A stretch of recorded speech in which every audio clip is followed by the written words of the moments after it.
혹시 자동차 사고가 나면 법적 책임은 정확히 누가 지는 걸까요? 이게 생각보다 정말 복잡하거든요. 오늘 이 운행자 책임이라는 거 제가 확실하게 정리해드리겠습니다. 자, 한번 상상해 보세요. 내가 제일 친한 친구한테 차를 빌려줬어요. 근데 앞불싸 그 친구가 사고를 낸 거예요. 이럴 때 과연 나도 손해배상을 해줘야 할까요? 바로 이 질문에서 오늘 이야기가 시작됩니다. 이 질문에 답하려면 딱 두 가지 법률 개념만 알면 돼요. 운행자 책임하고 운행지배. 핵심은 뭐냐면요. 사고 책임은 그냥 운전대를 잡은 사람이 지는 게 아니라 그 차를 실질적으로 지배하는 사람한테 있다는 거예요. 바로 이 운행지배가 오늘 계속해서 나올 가장 중요한 키워드입니다. 그래서 오늘은요, 이 기본 원칙부터 시작해서 차를 팔거나 명의를 빌려주는 경우, 렌트나 리스, 그리고 제일 헷갈리는 대리운전 문제까지 실제 사례들을 쫙 훑어볼 거예요. 바로 가보시죠. 자, 첫 번째 원칙입니다. 법에서 말하는 책임의 환급률. 기본적으로는 자동차 주인이 그 차를 통제한다고 봐요. 그러니까 책임도 주인한테 있다는 거죠. 근데 일단은 그래요. 왜냐? 예외가 정말 많거든요. 법이 딱 시작하는 지점은 되게 단순해요. 그냥 자동차 등록증에 이름 써 있는 사람 있죠? 그 사람이 일단 운행 지배를 가진 걸로 추정하는 거예요. 그러니까 모든 책임의 시작점은 명의자다. 이렇게 보는 거죠. 근데 현실에선 서류상 주인이랑 실제 차를 굴리는 사람이 다른 경우가 너무 많잖아요. 제일 흔한 게 바로 차를 빌려주거나 아예 팔아버렸을 때죠.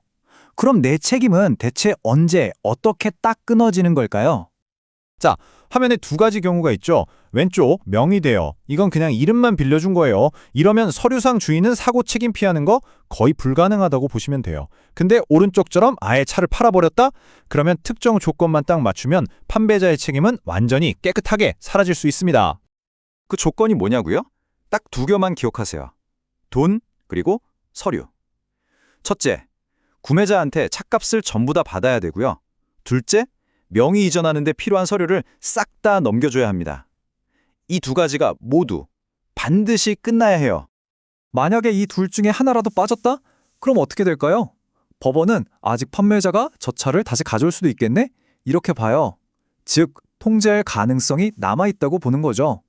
바로 이 가능성 때문에 법적 책임도 계속 끈질기게 따라붙는 겁니다.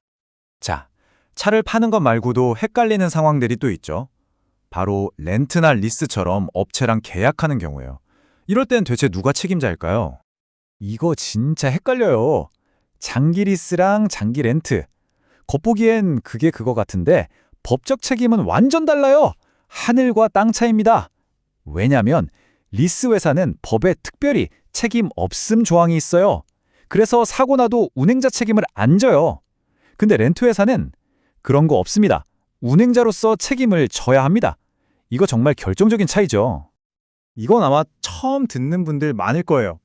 직원이 자기 차, 그러니까 개인차로 회사 일을 보다가 사고를 냈어요. 그러면 그 직원뿐만 아니라 회사도 같이 책임을 져요. 아니, 왜? 라고 생각하실 수 있죠. 법원은 이렇게 봐요. 직원의 업무를 지시하고 통제하는 건 그 업무에 쓰는 차까지 통제하는 거나 마찬가지다 라고요. 자, 다음 상황으로 넘어가 볼게요. 이것도 진짜 일상에서 흔한 일이죠. 정비소에 차를 맡기거나 식당에서 발레 파킹 맡길 때요.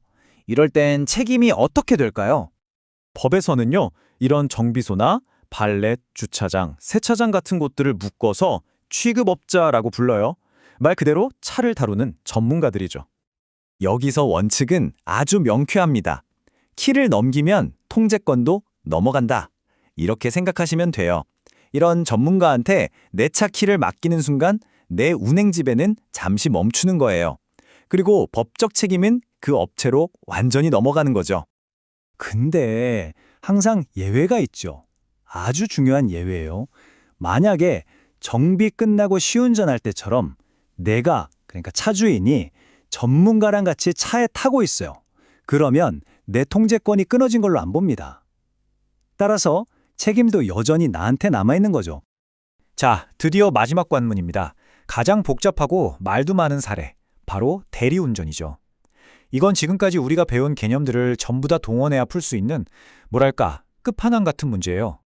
대리운전의 경우에는 공동운행자라는 아주 특별한 개념이 나와요. 이게 뭐냐면 말 그대로예요. 차 주인하고 대리운전 회사 이 둘이 동시에 한 차량에 대한 통제권과 책임을 나눠서 갖고 있는 상태를 말하는 겁니다. 그래서 책임 관계가 좀 복잡해져요. 두 단계로 나눠서 봐야 하는데요.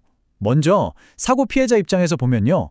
차주랑 대리운전 회사 둘 다 공동으로 책임져야 해요. 피해자는 둘 중 아무 한 대나 보상해달라고 할 수 있는 거죠.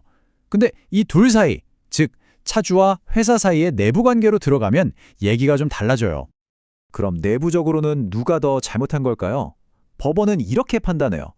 더 직접적이고 현실적으로 차를 통제한 쪽, 그러니까 운전기사를 보내고 관리한 대리운전 회사가 더 큰 주된 책임을 진다고 보는 거죠. 왜냐, 사실상 사고를 막을 수 있는 위치에 더 가까웠던 건 회사 쪽이니까요. 자, 그럼 지금까지 나온 복잡한 이야기들을 싹 정리해서 내 책임이 언제 확실하게 끊어지는지 핵심만 딱 짚어드릴게요. 차 주인이 더 이상 책임을 안 져도 되는 명백한 경우가 딱 3가지 있어요. 첫째, 도둑 맞았을 때. 이건 뭐 내 의지가 아니잖아요. 통제권을 뺏긴 거니까요. 둘째, 아까 말한 돈과 서류 절차를 완벽하게 끝내고 차를 팔았을 때. 셋째, 정비소 같은 전문가에게 차를 맡겼을 때. 이 3가지입니다. 오늘 이 긴 이야기에서 딱 하나만 가져가셔야 한다면 바로 이겁니다. 법적 책임은 서류에 적힌 소유를 따라가는 게 아니에요. 실질적인 통제권, 즉 운행 지배를 따라간다는 것. 이게 핵심 중의 핵심입니다. 그러니까 앞으로 누군가에게 내 차 키를 건네주기 전에요. 딱 한 번만 스스로에게 물어보세요. 나는 지금 이 차에 대한 통제권을 정말로 누구에게 넘겨주고 있는 걸까?